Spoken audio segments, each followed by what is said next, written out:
उनको कहेंगे कि हटा दो। तो मैं तो कहती हूँ अगर गवर्नर का कहना नहीं मान रहा, कोई गवर्नर की अपील कोई मंजूर नहीं कर रहा, तो गवर्नर खुद इस्तीफा दे दे कि मैं नहीं रह सकती हालात में।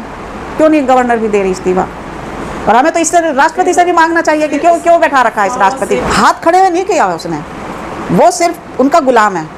हम यही चाहते हैं, हम जो जंतर मंतर पे चाह रहे हैं प्रोटेस्ट करना, हम यही कहना चाह रहे हैं लोगों को कि आपको गुलाम नेता चाहिए, चाहे वो चीफ मिनिस्टर हो, चाहे सेंटर में नेता हो, कि आप गुलाम लोगों को चाह रहे हो या फिर अपने अधिकार की रक्षा करने वाले नेता। नेता किस लिए? सुरक्षा के लिए है या गुलाम? अगर उस चीफ मिनिस्टर की कोई वैल्यू नहीं है तो क्यों चीफ मिनिस्टर बना रखे हैं?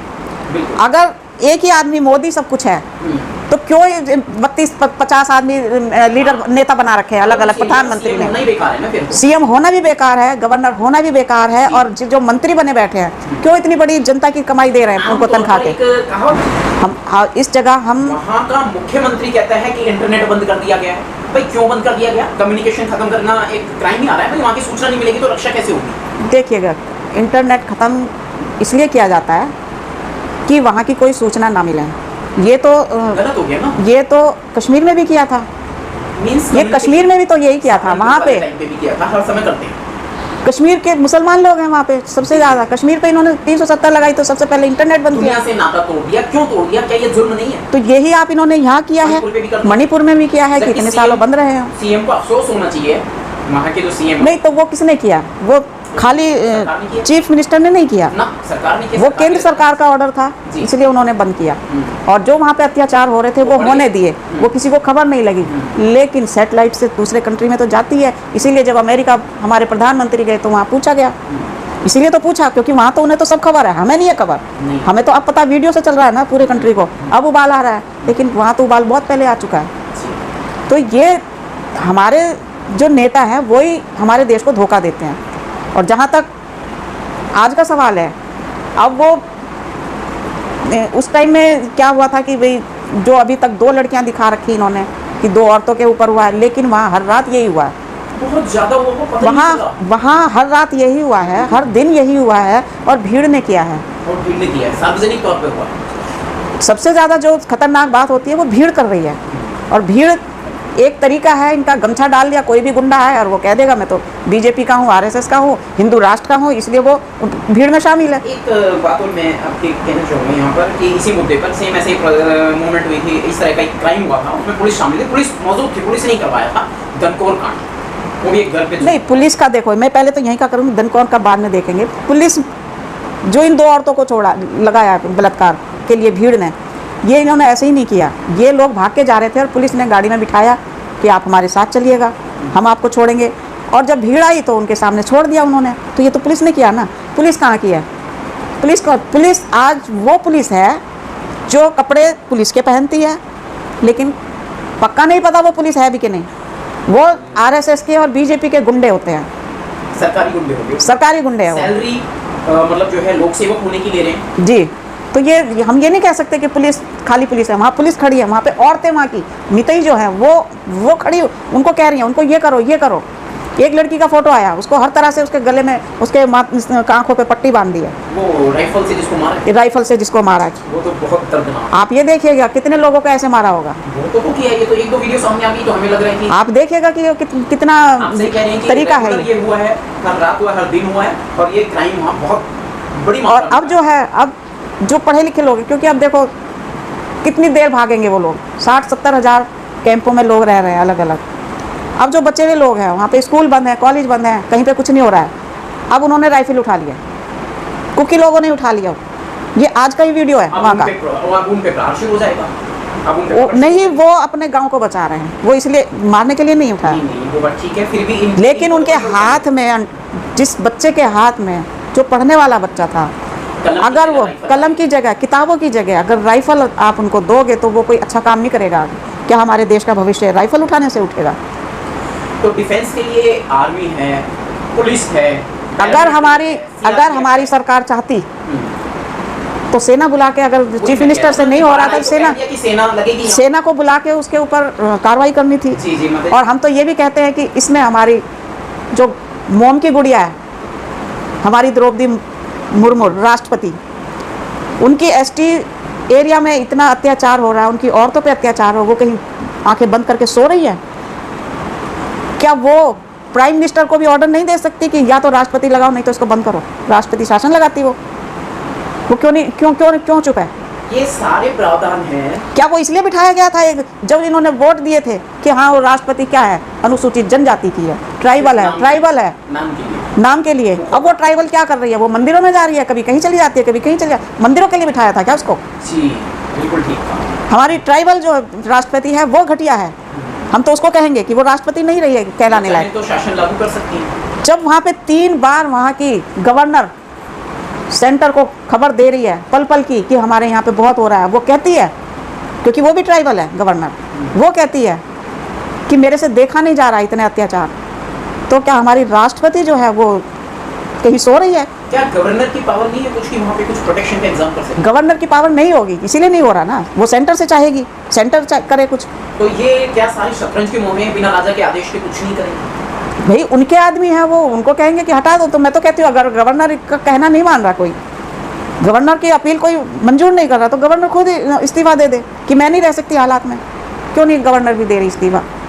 और हमें तो इससे राष्ट्रपति से भी मांगना चाहिए कि क्यों बैठा रखा है इस राष्ट्रपति को। बात नहीं बनेगी ना, वहाँ पे कंट्रोल बनाना चाहिए ना। कंट्रोल कोई नहीं बना रहा है। कंट्रोल क्यों नहीं बना रही है हमारी सरकार? जैसे आपने कहा राष्ट्रपति जी भी नहीं बना रही है, प्रधानमंत्री जी भी नहीं बना रही है, कोई भी कंट्रोल नहीं बना रहा है। वहाँ का सीएम खुद हाथ खड़े किए बैठा हुआ है, ये क्या है? नहीं, हाथ खड़े हुए नहीं किया उसने, वो सिर्फ उनका गुलाम है। हम यही चाहते हैं, हम जो जंतर मंतर पे चाह रहे हैं प्रोटेस्ट करना, हम यही कहना चाह रहे हैं लोगों को कि आपको गुलाम नेता चाहिए, चाहे वो चीफ मिनिस्टर हो, चाहे सेंटर में नेता हो, मतलब कि आप गुलाम लोगों को चाह रहे हो या फिर अपने अधिकार की रक्षा करने वाले नेता। नेता किस लिए? सुरक्षा के लिए या गुलाम अगर के लिए? उस चीफ मिनिस्टर की कोई वैल्यू नहीं है तो क्यों चीफ मिनिस्टर बना रखे हैं? अगर एक ही आदमी मोदी सब कुछ है तो क्यों 32-50 आदमी लीडर नेता बना रखे हैं अलग अलग प्रधानमंत्री में? सीएम होना भी बेकार है, गवर्नर होना भी बेकार है, और जो मंत्री बने बैठे हैं क्यों इतनी बड़ी जनता की कमाई दे रहे हैं उनको तनख्वाह के? कहावत आ जाती है, तू क्या गवर्नर लग रहा है या तू क्या गवर्नर लग रही है। आमतौर पर लोग कह देते हैं, बचपन से सुनते हैं। हाँ, क्या गवर्नर की इतनी सी पावर है? इतनी सी पावर नहीं है तो मुझे नहीं लगता कि भाई उसको कुर्सी पर बैठना चाहिए। हम केंद्रित कर रहे हैं अपने लोकल आवाम का, अपनी सरकार का, और बिल्कुल ठीक कह रहे हैं कि भाई वहाँ पे क्या सिर्फ नहीं। आप ये देखिएगा जो दिल्ली में यहाँ पे गवर्नर बना रखा है उपराज्यपाल, जी जी, वो हर जगह केजरीवाल को कुछ नहीं करने देता, सब जगह उसका दखल होता है। बिल्कुल। तो मणिपुर के राज्यपाल को दखल देने का अधिकार क्यों नहीं दे रखा? वहाँ पे सेना बुला के गवर्नर रूल लगाए, वहाँ पे गवर्नर रूल करेगा ना। 84 के दंगों में हमने अच्छी तरह देखा था, हम उस समय बहुत छोटे बच्चे थे, तो हमारी उम्र के सभी लोग बच्चे थे उस समय। तो उन 84 के दंगों में हर स्कूल में भारी मात्रा में प्रोटेक्शन के लिए मिलिट्री लगी हुई थी, कई महीनों। हाँ, जबकि 84 में ऐसी दंगे बढ़ गई थी इंदिरा गांधी हत्याकांड पर, लेकिन काफ़ी लंबे टाइम तक वो प्रोटेक्शन मिलती रही। और लेकिन अब वो चीज़, और राष्ट्रपति यानी कि जल सिंह ने उस समय इसको आदेश जारी किया, तो उन्होंने प्रोटेक्शन दी आम जनता को, बच्चों को, सबको। तो अब है ना जो ये मतलब हो नहीं सकता मणिपुर कांड इतना लंबा समय। देखिएगा जब गुजरात दंगे हुए थे, अब वो नाम मैं भूल रही हूँ, वो उसके वीडियो सेना के आदमी के मेजर था वो, उसके आते हैं वीडियो कि हम 3 दिन तक खड़े रहे थे कि हमें अब प्रधानमंत्री मुख्यमंत्री हमें आदेश दे और हम गुजरात के दंगों को शांत करें। जो आदमी चीफ मिनिस्टर बन के सेना को नहीं बुला सका, दंगे करवाए, तो वो आदमी मणिपुर में सेना को कैसे उतार सकता है और कैसे शासन लगा सकता है, राष्ट्रपति शासन? आप ये सोचिएगा। ये सब कुछ खेल जो है, सीएम चुप है, देश का प्रधानमंत्री चुप है, सीएम भी उन्हीं के नक्शे कदम पर चल रहा है जो दोनों क्या हमारे प्रधानमंत्री और गृह मंत्री ऑर्डर करेंगे। अब ये 2 लोग हैं। रक्षा मंत्री की तो कोई वैल्यू है नहीं जी, उसकी ना पहले वैल्यू थी राजनाथ सिंह की, ना आज है। तो अगर हम देखते हैं रक्षा मंत्री की, तो रक्षा मंत्री ने क्यों नहीं कहा आज तक? अगर रक्षा मंत्री की चल रही है तो रक्षा मंत्री ने क्यों नहीं कहा कि मैं सेना भेजता हूँ वहाँ पे? भारत राज्य सरकार मंत्री अठावले साहब भी कुछ कर सकते हैं? वो कुछ नहीं करेगा। वो एक नौसिखिया, सिर्फ मजाक करने वाला, वो करेगा ही नहीं। उसका कारण क्या है कि उसे तनख्वाह चाहिए। वो भी कठपुतली, वो कठपुतली तो वो है ही है। आप उसके संसद में कोई भी बयान देखिएगा, कोई काम का नहीं मिलेगा। सिर्फ वो विपक्ष को राहुल गांधी को टॉर्च वो एक तरह से मानसिक उत्पीड़न करने के लिए कितनी गंदी गंदी कविताएं, और चाहे उनकी तुक बैठे या ना बैठे वो उनको दिखाएगा पूरे, और सब लोग हंसेंगे। उसको ये भी फिक्र नहीं है उस अठावले साहब को मिनिस्टर बन के कि आखिर को मैं इनके सामने जो दिखा रहा हूँ ये क्या मेरी पर्सनैलिटी के लिए ठीक है। क्या आरपीआई से बिलोंग करते हैं अठावले साहब? हाँ जी। तो क्या वो बाबा साहिब की इस पार्टी का अपमान नहीं कर रहे?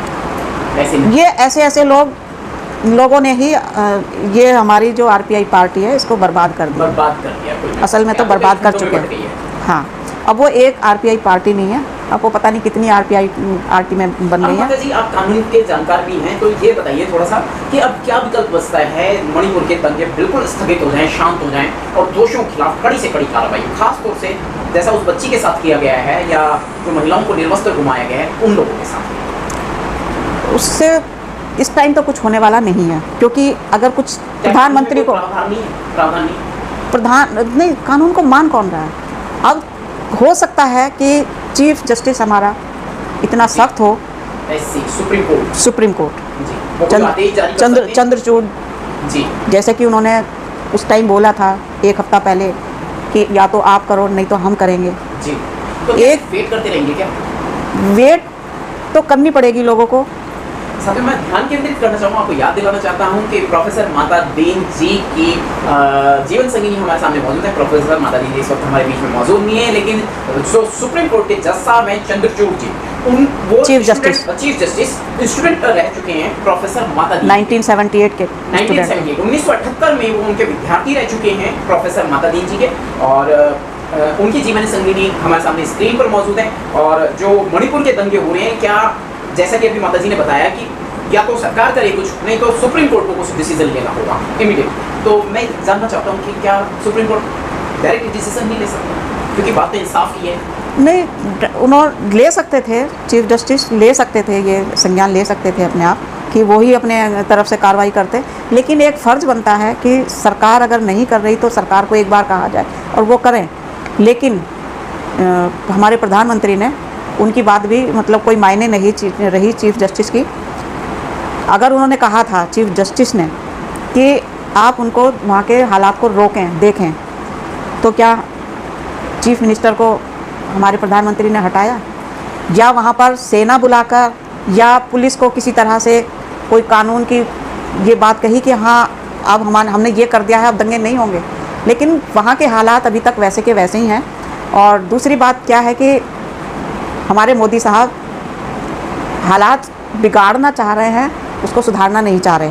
अगर सुधारना चाहते, जैसे विपक्ष संसद खुली है और वो लगातार हर जगह से भाग रहे हैं, कभी वो राजस्थान पहुंच जाते हैं, कभी वो प्रगति मैदान में ड्रोन चला रहे हैं, कभी वहाँ की पूजा पाठ कर रहे हैं प्रगति मैदान में। क्या प्रगति मैदान में भी पूजा पाठ की ज़रूरत पड़ गई? वो पंडितों को बुला के वहाँ पूजा पाठ दिखाया जा रहा है। लेकिन जो सबसे पहला फ़र्ज़ था उनका, वो नहीं निभा रहे। उनका फ़र्ज़ था, हिंदू राष्ट्र के चक्कर में लगे हुए। उनका फ़र्ज़, हमें हिंदू राष्ट्र से भी कोई लेना देना नहीं था इस टाइम। यही दिखाना चाह रहे हैं ना? नहीं, दिखाते रहे वो, कोई बात नहीं, लेकिन एक बार सिर्फ ये प्रधानमंत्री को बोलना था संसद भवन में जाके, संसद भवन में जाके ये बोलना था कि मणिपुर पर मैं ये काम कर रहा हूँ, ये मैंने आदेश दे दिए हैं। कुछ समझ के बाहर हो रहा है। इंसाफ है कि मतलब इंसाफ चाहिए लोकल आवाम को। लोग तो उनसे सवाल यही पूछ रहे हैं ना कि आप क्या कर रहे हो? आपने सेना क्यों नहीं लगा देते, बटालियन क्यों नहीं लगा देते वहाँ? अगर चंद्रचूड़ साहब के साथ उनके आदेश का पालन करते तो वहाँ पे सेना बुला के उनका सब कुछ काम करा देते, कोई फर्क नहीं पड़ रहा था। तो चंद्रचूड़ को भी तो इन्होंने कहा सेना लगा देंगे, लेकिन वहाँ सेना लगाने में इन्होंने कहा भी नहीं। लेकिन वहाँ तो और चंद्रचूड़ के बेटियों की ट्रोल करने लग रहे हैं, उनको दिखा रहे हैं और उनको बोल रहे हैं। कोई शर्मा है कहने को, वो अध्यापक है, टीचर है, उन्होंने कहा है कि देखो चीफ जस्टिस के हरकतों का नतीजा है उनकी 2 बेटियां विकलांग हैं। लेकिन उन्हें ये नहीं पता असली कि चंद्रचूड़ साहब के 2 बेटे हैं, दोनों प्रैक्टिस कर रहे हैं, बहुत अच्छे तरीके से कर रहे हैं महाराष्ट्र में, बॉम्बे में। ये बेटियां तो उन्होंने उनके ऊपर दया करके उनकी हेल्प करने के लिए ली हैं, गोद ली हुई लड़कियाँ वो। अगर चंद्रचूड़ इतना अच्छा काम कर रहे हैं तो तुम्हें तारीफ़ करनी चाहिए। लेकिन ये बीजेपी सरकार, हम कहेंगे, इतनी गंदी सोच रखती है कि चीफ जस्टिस की बेटियों को भी नहीं छोड़ रही है। तो इससे ज़्यादा गिरे हुए इंसान कहाँ होंगे? हम नहीं समझ सकते कि इससे ज़्यादा कोई गिरा हुआ पार्टी में होगा। नारी समुदाय को हथियार बनाकर भी छोटे छोटे लेवल से लेकर बड़े लेवल पर भी इस्तेमाल किया जाता है। हाँ जी, हमेशा इतिहास में भी सच रहा है, इस समय भी सच रहा है, मुगल काल का भी सच यही रहा है कि जब मुगल यहाँ पर बड़ी पावर में थे तो ये जो इस समय तानाशाह बने हुए या जो भी कहें कि उस समय के यहाँ के राजाओं ने अपनी बहन बेटियां उनसे ब्याह दी थी। हाँ जी।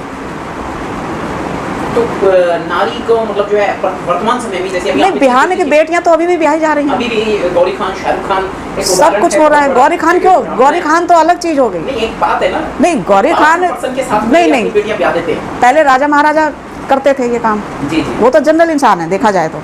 वो शाहरुख खान है, ठीक है, अभिनेता बन गया, वो बात अलग है, पावरफुल पर्सन हो गया ना, अब हो गया, ठीक है, उसको कोई नहीं पूछ रहा उस हिसाब से। लेकिन जो हमारे हिंदू नेता हैं, जो लीडर हैं बीजेपी के, उनकी बेटियों को देखो ना। सुब्रमण्य स्वामी की बेटी है, इसकी मुरली मनोहर जोशी की बेटी, जी खुद मोहन भागवत की भतीजी जी, ये क्या इनकी बेटियां नहीं है? इन्होंने क्यों मुसलमानों में दे रखी हैं? शाहनवाज है, अडवाणी की भतीजी है, किसकी बेटी नहीं है? तो ये जो पाबंदी और जो लव जिहाद है, ये कह के जो आम जनता को गुमराह किया जाता है, आम जनता को तो ये भटकाव में रखेंगे, खुद ये ढंग से जिए। ये खुद अपने ढंग से जी रहे हैं, इनकी बेटियां भी जा रही है, ये खुद भी शादी कर रहे हैं, ऐसा नहीं है, और मर्जी से हो रही है। लेकिन सारे कानून, नियम, धर्म, शासन, प्रशासन सब कुछ जो है थोपा जा रहा है, तो केवल गरीब और लोकल पर्सन पर, चाहे वो आम जनता पे, जो आम जनता है उन पे थोपा जा रहा है। जी, और वही वोट बैंक भी है, उसी पे जुर्म भी हो रहा है। हाँ। इसलिए राजनीति कहते हैं कि बहुत अच्छी राजनीति कर रहे हैं। जी, समाधान क्या है माता जी इन सारे हालात कानूनी? जहाँ चीफ जस्टिस भी आप बता रहे हैं लगभग फेल से नजर आ रहे हैं। फेल अभी तो नहीं कह सकते, फेल नजर आ रहे हैं। अब 4 तारीख को है, 4 तारीख दी है, तो पता नहीं कितने लोग मार देंगे। वो तो मर ही रहे हैं, वो तो मर ही रहे हैं, उसमें तो कोई गिनती नहीं है ना, आए दिन लोग मारे जा रहे हैं। वो तो मर ही रहे हैं, उसको तो कोई कुछ रोक नहीं सकता। देखो वहाँ तो जाएगा नहीं कोई भी। अभी आज देखो, आज और कल 2 दिन के दौरे पे अपोजिशन लीडर के लोग गए हैं वहाँ पे, जी जी, कांग्रेस के लोग गए हैं, कांग्रेस के नहीं, जो भी विपक्ष का अलग मोर्चा बना है उसके, हाँ ठीक है, चलिए वो गए। चलिए गए हैं, पता नहीं क्या करेंगे क्या नहीं करेंगे, लेकिन मैं मुद्दे पर आऊँगा कि मणिपुर के जो लोग हैं वो सीधे साधे सरल प्रवृत्ति के लोग हैं, जितना हम लोगों को जानते हैं, शांत संप्रदाय माना जाता है। और ऐसे शांत लोग मतलब जो है राज्य पर इस तरीके का प्रहार होता है। 26 जनवरी की परेड में मणिपुर के लोगों का जो एक प्रदर्शन होता है, वो खास तरीकों से दिखाया जाता है। उनका नृत्य, उनकी वेशभूषा बड़ी शांत और सभ्य, और एक सभ्यता का परिचय देते हैं। उस कल्चर को पूरा खत्म करने का ये आगजनी, उसका कारण ये है कि जो मितई समाज है वो व्यापारी है। जी, व्यापारी का मतलब वैष्णव, बनिया, इधर हम बनिया कहते हैं, राजस्थान में मारवाड़ी कहते हैं। ये व्यापारी समुदाय है, ठीक है। और जो वो घाटी में रहता है बीच में, वहाँ पे उनकी वो है मेजॉरिटी है, वो मेजॉरिटी है उनकी, क्योंकि वो व्यापार करते हैं। और जो आदिवासी लोग हैं, आदिवासी लोग सारे के सारे गांवों में बसते हैं, छोटे छोटे वो कबीले बना लिए अपने, वो करती है, वो खेती बाड़ी में काम करते हैं। जो सबसे ज़्यादा जो हमारी सरकार को है, ये हमारी सरकार करवा रही है, कोई और नहीं करवा रहा। उनकी ज़मीनें हड़पने के लिए सामने ये बात उनकी, हाँ, उनकी ज़मीनें हड़पने के लिए इन्होंने कहा कि आप मैतई समुदाय को उसमें अनुसूचित जनजाति में, आदिवासी जाति में शामिल कर लो। जब ये लोग शामिल हो जाएंगे तो उनको ज़मीन लेने का, अभी तक उनको जो मैतई समुदाय है, जो व्यापारी समुदाय है, इनको वहाँ की ज़मीन खरीदने का अधिकार नहीं है। जो असली मुद्दा है वो ये है, इन्होंने उसको कन्वर्ट करने के लिए, अपनी ज़मीन लेने के लिए उन लोगों को आदिवासी, उसमें हाई कोर्ट से ऑर्डर करवाया। अब कुकी समाज जो है वो आदिवासी है और उसमें ज़्यादातर क्रिश्चियन है। वो अपने आदिवासी कोई भी हो, चाहे वो क्रिश्चियन हो, चाहे हिंदू हो, चाहे मुस्लिम हो, वहाँ पे मुस्लिम भी बहुत हैं, आदिवासी हैं, वो सब मुस्लिम भी हैं वहाँ पे, सारे क्रिश्चियन ही नहीं है, वो हिंदू भी हैं, लेकिन वो सब आदिवासी हैं। वो आदिवासी एक है।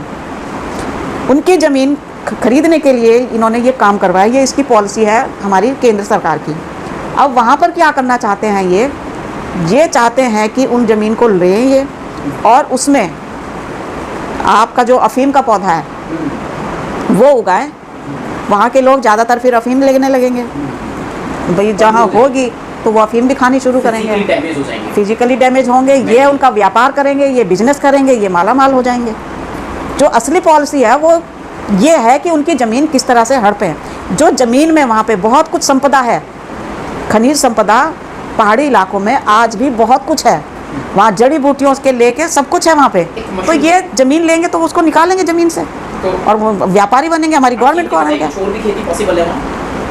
नहीं, खेती सारी हो रही है वहाँ पे, जो भी होनी चाहिए वहाँ की जो खाद्य खेती है। पदार्थों की ज़्यादा हाँ। होने के बजाय एक नशे के पदार्थ की बजाय तो उसको वही बैन करना चाहिए, सरकार की जिम्मेदारी तो बनती है। उस नहीं, सरकार तो चाह रही है ना कि वहाँ पे हो। तो ये गलत लोग राज सत्ता में आगे हैं, हाँ। उनको राजनीति का मतलब नहीं मालूम, डेफिनेशन नहीं मालूम, हाँ। हित नहीं मालूम, राजशाही नहीं, कैसे? वो 371 वहाँ पे लगा हुआ है आदिवासियों के लिए। एक रूल है, बाबा साहब ने आदिवासियों की अधिकारों की रक्षा करने के लिए ये रूल बनाया था कि कोई भी दूसरा आदमी इसमें कोई दखल नहीं देगा। वहाँ पे 371 है। अगर 371 ना हुआ तो ये आदिवासियों को कभी का भगा देते हैं मार पीट के, संवैधानिक तौर पर। संवैधानिक तौर पे। तो अब इनको अब ये नहीं कर सकते घालमेल, तो इसलिए ये चाहते हैं कि कोर्ट से उनको अनुसूचित जनजाति में डाल दो, एसटी में हो गए वो, फिर आप ये ज़मीन खरीदेंगे और फिर ये काम करेंगे, उनको तो निकाल के बाहर फेंकेंगे। क्या SC/ST की जमीन को खरीदा बेचा जा सकता है? नहीं बेचा जा सकता, कानूनन पॉसिबल नहीं है? नहीं है, संवैधानिक तौर पे नहीं है, पॉसिबल नहीं है। बिल्कुल पॉसिबल नहीं है। तो फिर ये ऐसा क्यों हो रहा है कि ये पैसे वाले जो है बनिया वर्ग है, देखो, जो अधिकार बीजेपी सरकार वैसे नहीं ले सकती, वो कोर्ट के थ्रू दिलवाती है। नहीं तो मितई समाज को, जब पॉसिबल ही नहीं है तो कोर्ट भी इसमें क्या कर रही है? तो कोर्ट ने कह दिया ना ऑर्डर कि हाँ मितई सरकार को गलत order मितई, पास किया है ना? हाँ गलत ही है वो, मितई को इसमें अनुसूचित जनजाति में कर लो। ये तो हाई कोर्ट का ऑर्डर है ना। Conversation, कास्ट ही कन्वर्ट कर लो और उसके बाद सारे अधिकार को। हाँ, तो ये तो एक तरीके से बिल्कुल अन्याय है मूल निवासियों के साथ में। मौलिक अधिकार जो मूल निवासियों के लिए ही सबसे ज़्यादा खतरा है। तो किन प्रकार ये कुल मिलाकर के अब इनका क्या है, अब ये अनुसूचित जनजाति का नाम नहीं ले रहे, जो इस टाइम है वो जनजाति का नाम नहीं ले रहे, ST का नाम नहीं ले रहे। अब ये उसी को क्रिश्चियन में लिया है, इसलिए उन्होंने क्रिश्चियन के सारे हजारों गिरजाघर वहाँ से जला दिए। क्या SC/ST समुदाय का इंसान कानून एक छोटा सा पॉइंट आ रहा है आपकी बातों पर कि अगर अपना जाति धर्म बदल लेता है, मान लीजिए एक शेड्यूल कास्ट पर्सन है या एक शेड्यूल ट्राइब पर्सन है और वो क्रिश्चियन बन गया या मुस्लिम बन गया, उसने इस्लाम अपना लिया, क्या उसका जो आरक्षण वाला अधिकार है SC वाली कैटेगरी है उसकी वो खत्म हो जाएगी कानूनी तौर पर? नहीं, उनको तो मिलता नहीं है, कानूनी लागू उस हिसाब से नहीं मिलता है। अच्छा, अगर वो अपने धर्म परिवर्तन कर लेगा हाँ। तो वो क्रिश्चियन हो जाएगा या मुस्लिम जो हो हम जाएगा? यहाँ पे देखते हैं उनको नहीं मिलता। हम चाहते हैं कि भाई उनको भी मिले, क्योंकि वो हमारे यहाँ से गए। कन्वर्ट हुए। हाँ, कन्वर्ट धर्म बदला है। में धर्म बदला है। आप मुसलमानों को देख लो, कहाँ पे उनका धर्म मिलता है? कहीं नहीं, उनको कंसेशन, Converted। कोई रिजर्वेशन नहीं है उनका। जी। जो भी क्रिश्चियन गए हैं SC, उसमें क्रिश्चियन में भी कोई रिजर्वेशन नहीं है। जी। तो लेकिन इतना ज़रूर है कि जो वो आदिवासी हैं उनको हटा नहीं सकते, ये इतना है वहाँ पे, आदिवासी है। एक बात माता जी, तमाम मुद्दों पर, मणिपुर के दंगों पर एक बात मैं करना चाहूँगा यहाँ पर। नारी समुदाय की तो बात आपने रखी, बहुत अच्छी बात है, लेकिन जो वहाँ तमाम दंगे हो रहे हैं मैं उसी पे ध्यान केंद्रित करना चाहता हूँ। देखिए, सामने आग लग गई है, 4-5 लोग आग में जल रहे हैं या किसी दुर्घटना का शिकार हो गए, क्या हम चर्चा करेंगे, डिस्कशन करेंगे या तुरंत उसका कोई उपाय करेंगे? ये तो जो देख रहा है उस आग को, सरकार की जो जिम्मेदारी है, जो उस आग को देख रहा है, जी, वो किस नेचर का है। अगर उसके मन में जरा भी मानवता है तो वो उसे बचाएगा, वो तो आग में कूद जाएगा, वो तो कूदेगा, बिल्कुल कूदेगा। और जिसमें मानवता ही नहीं है जी, तो वो तो कहीं पे भी कुछ भी हो, वो कुछ नहीं करेगा, उसको कोई फ़र्क ही नहीं पड़ता। चाहे वो वो तो तमाशा देख रहे हैं, Yes। वो तमाशा देख रहे हैं। मतलब वो बीच बचाव के लिए सरकार की जो जिम्मेदारी बनती है उससे सरकार मुंह फेर कर बहाने ढूंढती फिर रही है कि पक्ष है विपक्ष है, चर्चा करेंगे, डिबेट करेंगे। वो डिबेट ऐसे नहीं होती ना, नहीं, अच्छी बातों पे भी तो हो सकती है, नहीं डिबेट होती है वो। मतलब संरक्षक बन के भी तो डिबेट कर सकते हैं। हाँ, क्यों नहीं कर सकते, लेकिन ये कर तो नहीं सकते कर हैं, नहीं कर रहे, क्योंकि इन्हें असल में क्या है कि ये ऐसे लीडर हैं, इनको ना कानून का पता है, बिल्कुल ना उनको राजनीति का पता है, ना मानवता का पता है, ना मानवता का पता है। ये लोग सिर्फ कुर्सी पर बैठ गए हैं, ये तरक्की चाहते हैं। जो बैठ गया है वो आप देख लीजिए कि वो, मतलब गरीब जो है वो नशे का शिकार होता रहे, हाँ उन्हें कोई फर्क नहीं है, वो शिक्षित रहे, सिर्फ अपना फ़ायदा देखते हैं, कोई बाकी आर्थिक तरक्की ना हो। मानवता तो कहीं है ही नहीं हमने। मतलब कुल मिलाकर के जुल्म पे जुल्म बढ़ता जाए, ये मूर्ख हाँ। लोग जो सत्ता में काबिज हो गए हैं, ये जनता का खून चूसने के लिए आए हैं और किसी न किसी बहाने लगातार ऐसे ही बने हैं।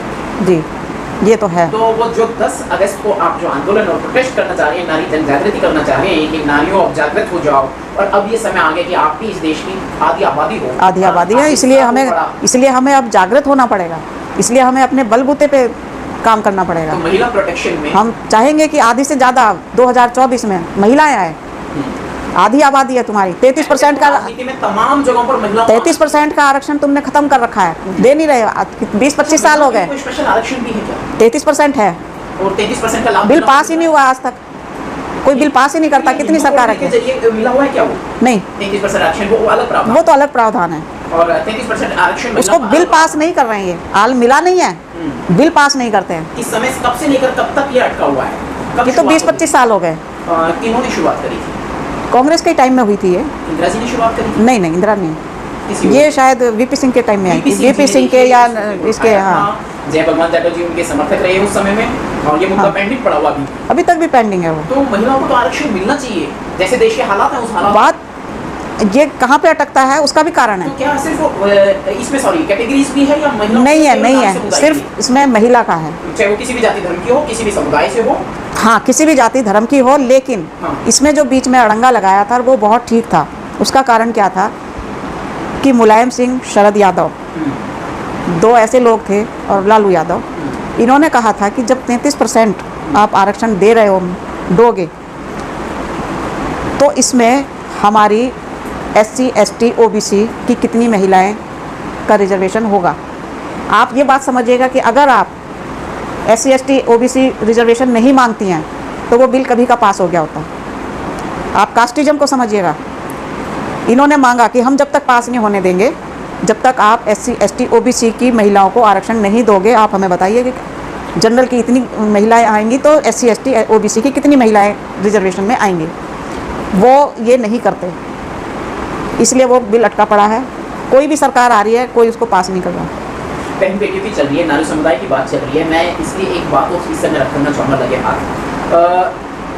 मैंने ये देखा है अक्सर सड़कों पर, 1-2 दिन में नहीं देखा, लगातार पिछले कई दशकों में देखा, शायद 2 दशकों में, कि जनरल कैटेगरी की महिला किसी भी उम्र की हो, किसी भी मतलब जो जनरल हो बस, तो वो रिलैक्स में रह सकती है, बसों में, ट्रेन में, सड़क पर, रिक्शा में, एवरीवेयर। लेकिन अगर वो SC, ST समुदाय की महिला है किसी भी उम्र की, तो उसके लिए अब वो तो देखो, काफ़ी कुछ तो कपड़ों के रहन सहन से, गरीब औरत तो गरीब ही रहेगी, पता चल जाता है। ये करते हैं, ये भेदभाव तो करते हैं। नहीं, जो मान लीजिए थोड़ा बहुत बाबा साहब के योगदान से जो महिलाएं अच्छे घरों की हैं, मतलब थोड़ा मनी वाइज जो अच्छे हालात में, उनके साथ भी उनके साथ भी हो रहा है। कहाँ नहीं हो रहा है? कौन से ऑफिस में नहीं हो रहा? कौन से हॉस्पिटल में नहीं हो रहा? कौन से यूनिवर्सिटी में नहीं हो रहा? राइट। उदाहरण के लिए डॉक्टर रितु चौधरी है, प्रोफेसर कौशल्या पवार जी, कौशल पवार है, पायल तड़वी को इसीलिए मारा, बहुत सारी है ना। तो एम्स में ये काफ़ी है जी, काफ़ी डॉक्टर हैं जो लेडी, वो काफ़ी है। चौधरी सबसे अच्छा उदाहरण है, कौशल पवार जी सबसे अच्छा उदाहरण है। जो शेड्यूल कास्ट या शेड्यूल ट्राइब यानी SC, ST की जो महिलाएं हैं, नारी है, किसी भी उम्र की हैं, वो उनके ऊपर इतना जुल्म हो रहा है कि सड़क पर भी चलने पर उनको स्थगित किया जाता है। हाँ, किया जाता है वो। मैं अपनी बेटी की बात करूंगा, मेरी बेटी को सड़क पर मेट्रो में चलने से रोका जा रहा है, उनके गुंडे पीछे लग जाते हैं। ये सच, मेरे पास एविडेंसेस। ठीक है, हो रहा है, ये तो हो रहा है समाज में। जबकि मेरी बेटी 2020 में Queens Valley School Dwarka sector 8 से 12th पास आउट कर चुकी है और एक ब्रिलियंट स्टूडेंट रही है। ठीक बात है।